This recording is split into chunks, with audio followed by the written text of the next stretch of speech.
Il y a autant de définitions du business plan que d'entrepreneurs. Souvent considéré comme un exercice ennuyeux, formel, chiffré, c'est pourtant un outil permettant aux créateurs de rassembler en un seul et même endroit tous les axes qui constituent le projet. Il n'y a pas de piège dans la construction du business plan. Vous allez retrouver tous les éléments dont vous discuterez à la fin d'un repas, si vous présentiez votre projet à des amis par exemple. Comment vous est venue l'idée, qui sont les clients, comment vous gagnez votre vie, comment vous allez vous faire connaître, qui va faire quoi dans la future société et surtout, quelles seront les grandes étapes. La rédaction de votre BP, c'est une des étapes sur lesquelles la plupart des entrepreneurs ont tendance à traîner les pieds. Pourquoi ? Parce qu'il faut en fait passer par l'écrit tout un tas de choses qu'en fait on sait déjà, qu'on a formalisées par petits bouts dans la construction de son projet. Mais en plus, il faut s'imposer une réelle rigueur pour que le résultat ne soit pas qu'un ramassis de copier-coller de ce que vous avez réussi à accumuler dans votre dossier, mes documents / mon projet. Se poser donc des questions préalablement et essayer d'y avoir des réponses. Par exemple, pourquoi écrire un plan d'affaires ? Pour qui ? Avec quel objectif ? Comme le créateur que vous êtes a souvent une longue liste de choses à faire et qu'il manque de temps, du coup, il y a une vraie difficulté d'avoir une vision à la fois globale et synthétique de votre projet d'entreprise. Par ailleurs, il y a toujours un besoin d'argent frais pour la croissance d'une entreprise. Besoin d'avoir une vision globale du projet, mais également de juger la qualité du document comme reflet de la capacité de votre travail de dirigeant. Quel effort investissez-vous dans ce support, la capacité d'analyse qu'est la vôtre, mais également votre souci du détail. Des malentendus, de l'incompréhension, parfois des non-dits. Le business plan sert aussi à garantir la bonne marche de votre équipe à court et moyen terme dans les phases notamment opérationnelles. Il vous permet de formaliser les objectifs et moyens associés et d'aligner les intérêts de chaque personne de votre équipe. Pour anticiper son développement, vous pouvez également utiliser votre business plan.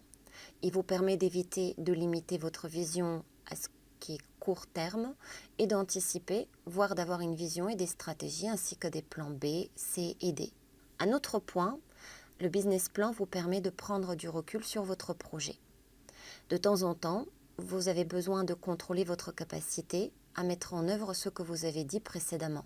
Il vous permet de sortir le nez du guidon en relisant les versions précédentes de ce que vous avez pu écrire tout au début de votre projet et durant son développement. Comment cela s'est-il passé en réalité ? Pourquoi ? Tirez-en des conclusions et adaptez-vous. Revenez tous les 3 à 6 mois sur les versions de votre business plan est un bon exercice. Il vous permet de les mettre à jour et de tracer de nouvelles lignes directrices. Pour recruter des associés ou des collaborateurs de haut niveau, vous pouvez avoir besoin de votre business plan. Lorsque l'on est une petite entreprise, peu connue et sans moyens, c'est parfois difficile de donner suffisamment confiance aux meilleurs talents pour vous rejoindre. Le business plan peut les convaincre en leur montrant comment vous voyez les choses et pourquoi leur présence et leurs compétences vous seront nécessaires. Cela est également une marque de confiance puisque vous leur montrez des éléments qui pourraient être confidentiels. Pour se forcer à se plonger également dans les chiffres. Tout le monde n'est pas complètement matheux ou financier après tout.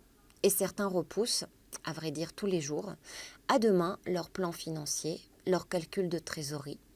Rédiger son business plan est un bon moyen pour se jeter vraiment dans la partie chiffrée, qui révèle beaucoup de choses sur un projet entrepreneurial et permet de prendre de bonnes décisions. Et puis après tout, pourquoi perdre son temps à écrire un business plan ? Parce qu'on n'a pas réellement le choix. En effet, un entrepreneur sans business plan est soit très très fort, soit il ne sort pas de chez lui. Dès que vous voudrez participer à un concours, effectuer une demande de prêt ou de subvention, entrer en incubation, on vous en demandera un.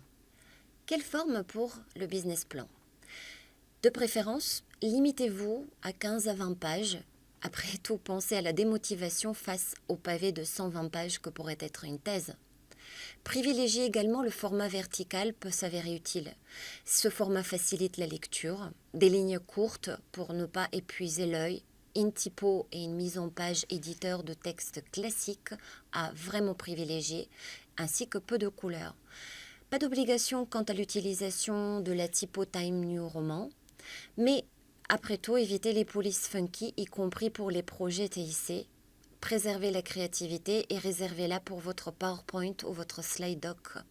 Évitez également les multiples niveaux de taille et de police, gras notamment. 3, maxi 4 différents au sein du même document est toujours un bon conseil.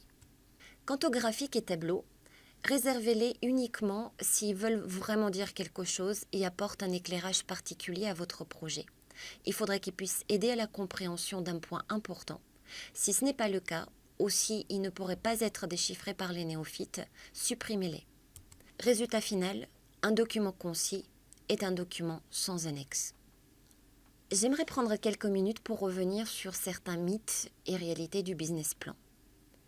Après tout, il reste très répandu dans la stratosphère de l'entrepreneur. Voici ce qui en sort après 15 ans d'accompagnement par l'équipe de l'incubateur Lorrain. Est-il impossible de créer sans business plan? Évidemment, la réponse est faux.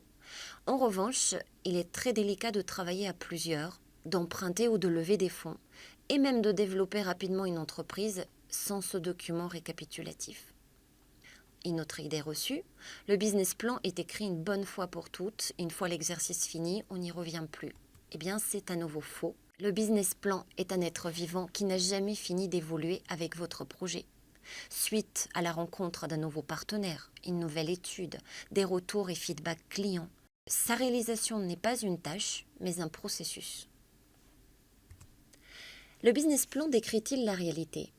Eh bien, c'est à la fois vrai et totalement faux. En tout cas, il décrit votre réalité telle que vous la voyez. Le danger donc réside dans sa subjectivité. Le business plan est-il toujours faux? Eh bien, c'est vrai.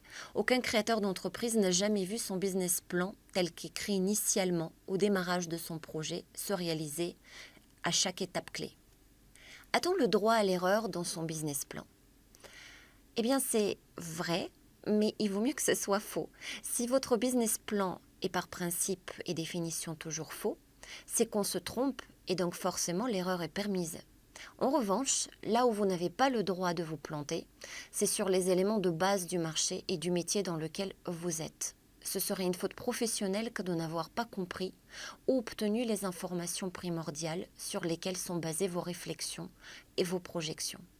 Il faut écrire un business plan pour savoir s'il faut se lancer. C'est souvent faux. Prenez la décision de vous lancer en premier lieu et avec pour seule base de décision la rencontre avec des clients et l'étude de faisabilité technique de votre offre. Ensuite, et seulement ensuite, vous pouvez décider d'écrire un business plan. Le business plan vous aide à formaliser le meilleur moyen de parvenir aux objectifs fixés. Dernier mythe, les lecteurs prennent leurs décisions en fonction de la qualité du business plan. Eh bien, à nouveau, c'est un mythe.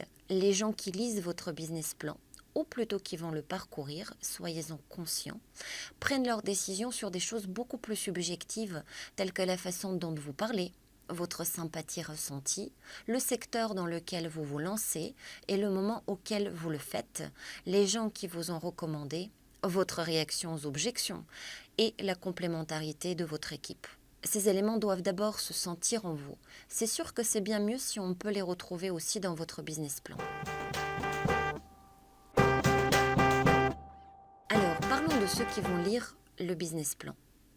Le truc assez rigolo avec les business plans, c'est qu'on passe tellement de temps à les écrire qu'on oublie presque de se demander comment ils vont être lus. Et est-ce qu'ils vont être lus?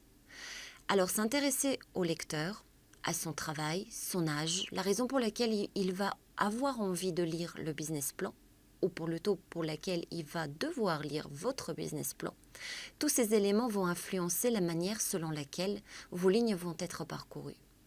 Dans tous les cas, vulgariser le contenu technique et scientifique est absolument primordial. Un rappel de quelques comportements classiques lors de la lecture de business plan par des investisseurs par exemple. Gardez en mémoire qu'ils reçoivent beaucoup trop, de business plans durant toute l'année. Alors, ils ont des troubles d'attention qui font qu'ils décrochent très vite dès qu'ils s'ennuient.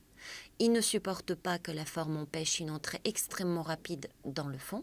Ils passent en moyenne seulement 3 à 4 minutes par business plan. C'est à peu près la durée de vie de votre business plan entre les mains d'un pro de la création d'entreprise.